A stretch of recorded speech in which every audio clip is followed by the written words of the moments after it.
இயேசுவில் அன்பிற்குரியவர்களே, இறை வார்த்தை பகிர்வுக்கும் உங்களை அன்போடு வரவேற்கிறேன். நம் கண்களுக்கு முன்னால் இன்றைய நாளிலும் இறை வார்த்தை இரண்டு விதமான மனநிலை கொண்ட மனிதர்களை படம் பிடித்து காட்டுகிறது. கடவுளை நாடுகிறவர்கள், கடவுளுக்காய் ஓடுகிறவர்கள் ஒருபுறம், கடவுளை நாடாது அவருக்கு எதிர் திசையில் பயணப்படுகிற, அதை நியாயப்படுத்துகிற மனநிலை கொண்ட மனிதர்கள். இந்த இரண்டு வகையான மனிதர்களில் நாம் யார் என்பதையும், இந்த இரண்டு வகை மனிதர்களில் யாருக்கு உண்மையான ஆசீர்வாதம் உண்டு என்பதையும் இன்றைய நாளில் நாம் சிந்திக்க இருக்கிறோம். அன்பர்களே, ஒரு அரசு அலுவலகத்தில் எல்லா ஊழியர்களும் இணைந்து பணியாற்றுகிறார்கள். ஏறக்குறைய 10 பேர் வேலை செய்கிற அலுவலகத்தில் ஒரே ஒருவர் மட்டும் மிகப்பெரிய நியாயஸ்தராக இருக்கிறார். அவர் கையூட்டு வாங்குவதில்லை, லஞ்சத்தை வெறுக்கிறவர், தான் உண்டு தன் வேலை உண்டு என சொல்லி மிக சரியாக வேலை செய்கிறார். மீதி 9 பேரும் அப்படி கிடையாது. அவர்கள் தங்கள் கடமையை செய்வதற்கே அவர்களுக்கு லஞ்சம் தேவை, பணம் கொடுத்தாதான் அவங்கள்ட்ட வேலை நடக்கும். இப்படி இரண்டு விதமான வித்தியாசமான மனிதர்கள் கூடி வேலை செய்கிற அந்த அலுவலகத்தில் நீதிமானாய் வாழ்கிற அந்த ஒரு அலுவலருக்கு ஒவ்வொரு நாளும் சோதனை. ஏன்னு சொன்னால், அவர் தன் கண்களுக்கு முன்னால் ஒரு மனிதர் கூட்டத்தை காண்கிறார்.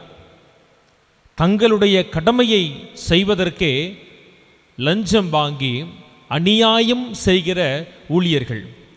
இப்படி அநியாயம் செய்கிறவர்களுடைய வாழ்க்கை எப்படி இருக்கு?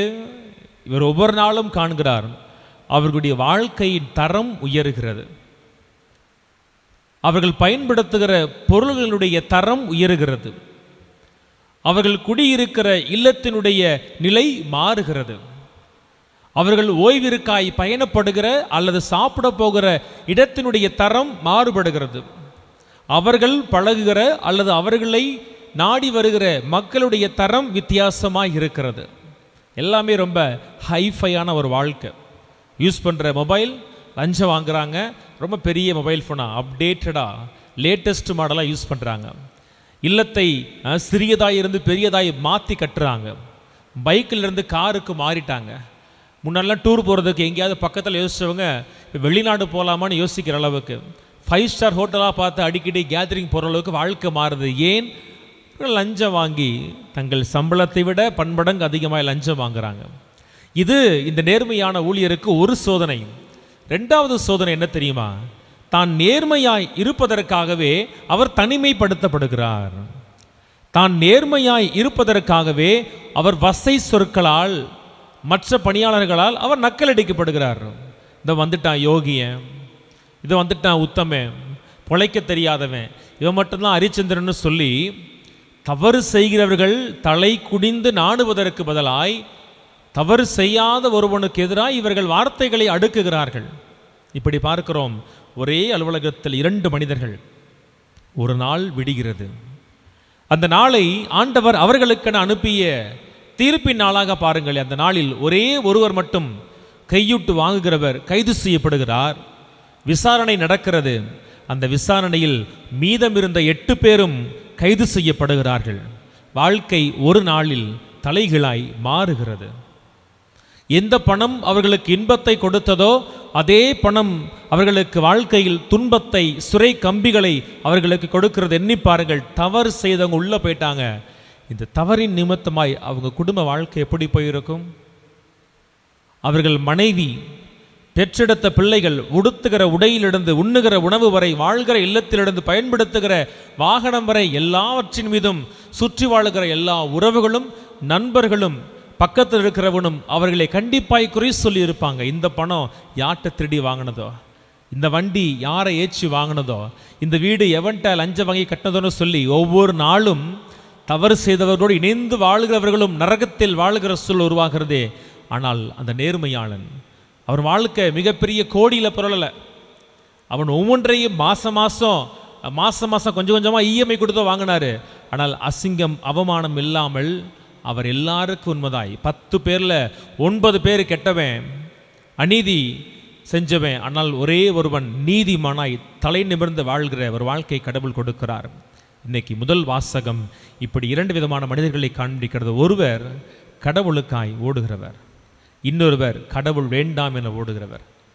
இந்த கடவுள் வேண்டாம்னு போறாங்க பார்த்தீங்களா, அவங்க வாழ்க்கையும் இந்த அலுவலகத்தில் லஞ்சம் வாங்கியவருடைய வாழ்க்கையை போல ஒரு குறிப்பிட்ட காலம் மிக செழிப்பாய், மிக வல்லமையாய், ரொம்ப வண்ணங்களாய், ரொம்ப அப்படியே பிரைட்டா இருக்கும். ஆனால் ஒரு நாள் அந்த வாழ்க்கை மாறும். பிரச்சனை எங்க? இப்படி கடவுளை வேண்டாம்னு போறவங்க என்ன செய்வாங்க தெரியுமா? கடவுளை நாடுகிறவர்களுக்கு முன்னால் எப்பொழுதுமே மிகப்பெரிய அச்சுறுத்தலாய், மிகப்பெரிய தடைக்கல்லாய் இருப்பாங்க. ஏன்?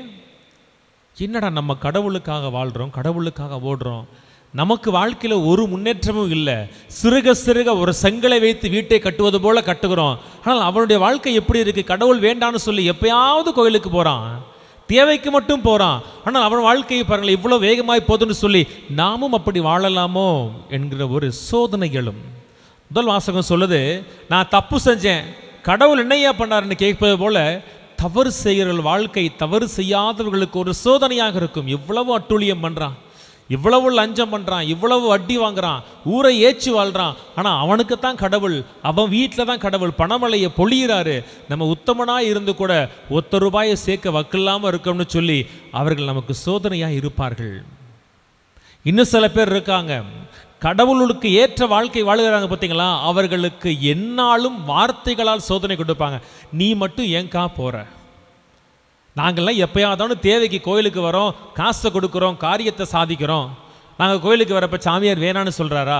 ஏதாவது கோயிலை கட்டுவாங்க, இடிப்பாங்க, புதுப்பிப்பாங்க, டொனேஷனை கொடுத்தா வேலை நடக்க போகுது, அதை விட்டுட்டு ஒவ்வொரு வாரமும் கோயிலுக்கு போகிறது, மாதம் மாதம் அன்பியத்துக்கு போகிறது, இந்த வேலை அந்த வேலைன்னு சொல்லி பொழப்பில்லாமல் வேலை செய்றியேக்கா, ஊர் வாயில போய் விழுறியன்னு சொல்லி ஆண்டவர் பணிகளில் ஆர்வம் காட்டாத, ஆண்டவர் பணிகளை வேண்டாம்னு சொல்லுறவங்க ஆண்டவருக்காய் ஓடுகிறவர்களை வார்த்தைகளால் எப்பொழுதுமே அவர்கள் வளைக்க பார்ப்பார்கள். உங்களுக்கு எதுக்குக்கா இந்த வேலை?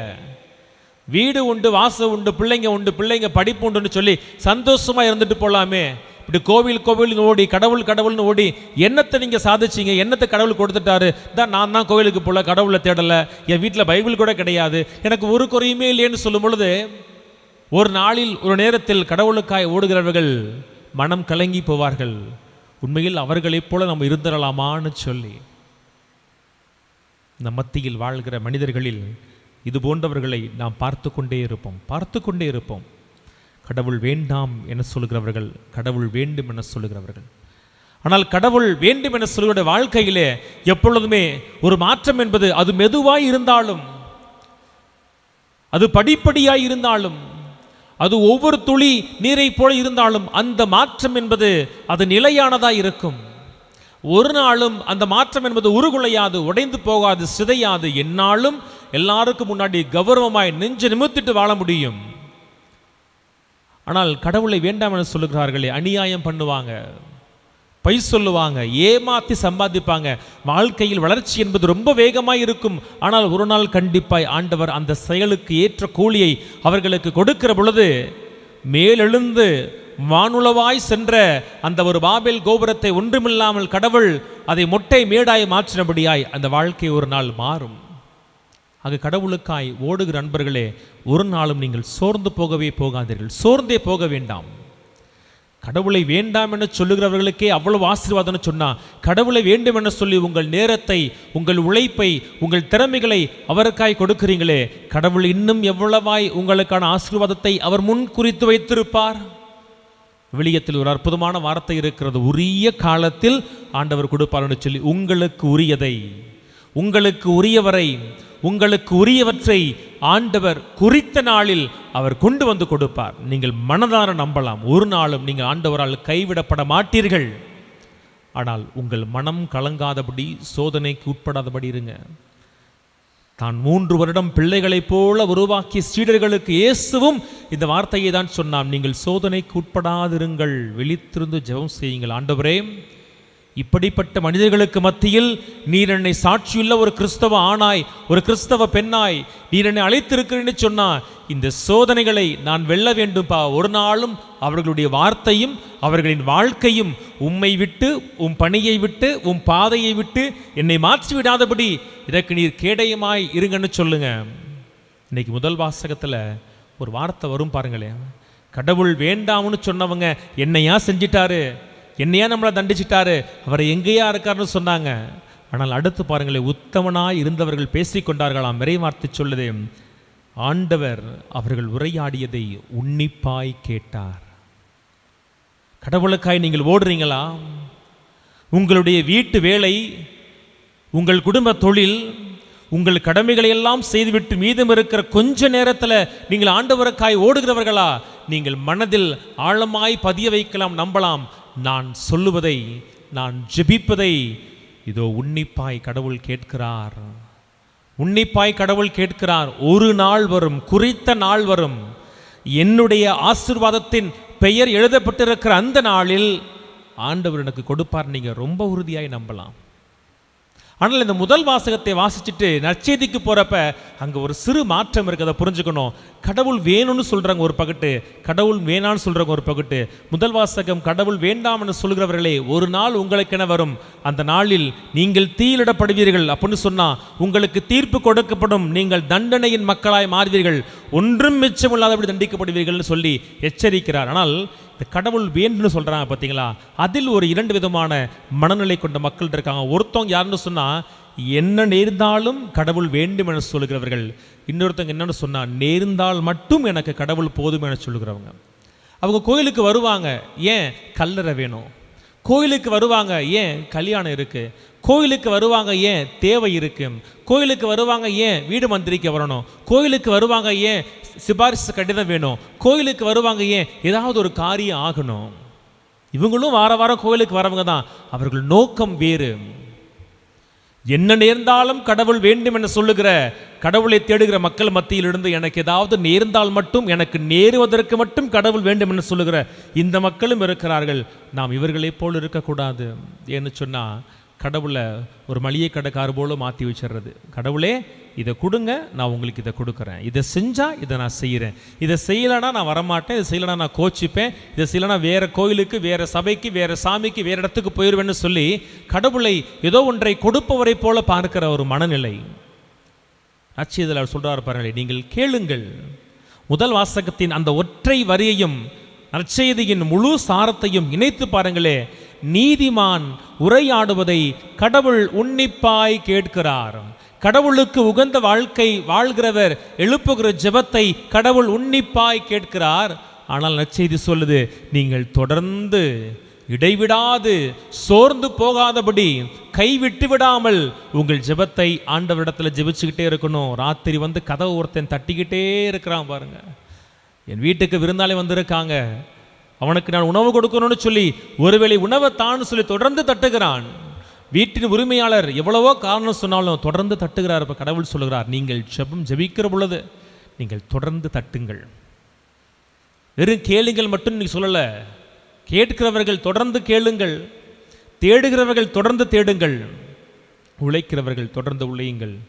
கடவுள் உங்கள் தேடுதலை காண்பார், உங்கள் உழைப்பை காண்பார், உங்கள் சத்தத்தை காண்பார். குறித்த காலத்தில் அவர் எழுந்து கதவினை திறந்து உங்களுக்குரியதை அவர் கொடுப்பார், உங்களுக்குரியதை நிச்சயம் கொடுப்பார். முதல் வாசகத்தில் அந்த கால பின்னணிக்கு போங்களேன். பாபிலோனிய அடிமைத்தளத்திற்கு பின்னால் வந்த ஒரு நிகழ்வு, ஏறக்குறைய 450 ஆண்டு போல நடக்கிற ஒரு நிகழ்வு. கோயில் வந்துருச்சு, கோயிலை புதுப்பிச்சிட்டாங்க, அடிமைத்தனம் இல்லை, வாழ்க்கை ரொம்ப நல்லா போயிட்டு இருக்கப்ப கடவுளுடைய பாதையிலிருந்து விலகி போகிறாங்க. என்னடா கடவுளுக்கு பின்னாடி போயிட்டு சொல்லி தோத்து போகிறாங்க. அவர்களை ஆண்ட பாரசீக மன்னனிடத்தில் யாரெல்லாம் அவர்களுக்கு உண்மையாக இருக்கிறார்களோ அதை குறித்து வைப்பதற்காக ஒரு குறிப்பேடு இருக்குமா. அந்த குறிப்பேட்டில் தங்கள் பெயர் இடம்பெறுவதற்காக என்ன பண்ணுவாங்களாம், ரொம்ப உத்தமனை போல நல்லவனை போல அதிகாரத்தின் மக்களுக்கு முன்னால் நடந்துப்பாங்களாம். இன்னைக்கு கடவுள் சொல்லுகிறார், ஆண்டவரிடத்தில் ஒரு நூல் இருக்கிறது, நம்முடைய பெயர் மனிதன் ஆளுகிற இந்த இடத்தில், மனிதன் உருவாக்கி வைத்திருக்கிற நூலில் அல்ல, ஆண்டவரின் வாழ்வின் நூலில் இடம்பெற வேண்டும் என சொன்னார். நாம் ஆண்டவரை தேடுகிறவர்களாய் இருக்கணும், ஆண்டவரை தொடர்ந்து தேடுகிறவர்களாய் இருக்கணும். நம்முடைய தேடுதலை, ஜெபத்தை, நம்முடைய முயற்சியை கைவிடாமல் தொடர்ந்து தேடுகிற பொழுது, இன்னைக்கு வாசகத்தையும் விடுதலை பயணத்தையும் சேர்த்து பாருங்களே.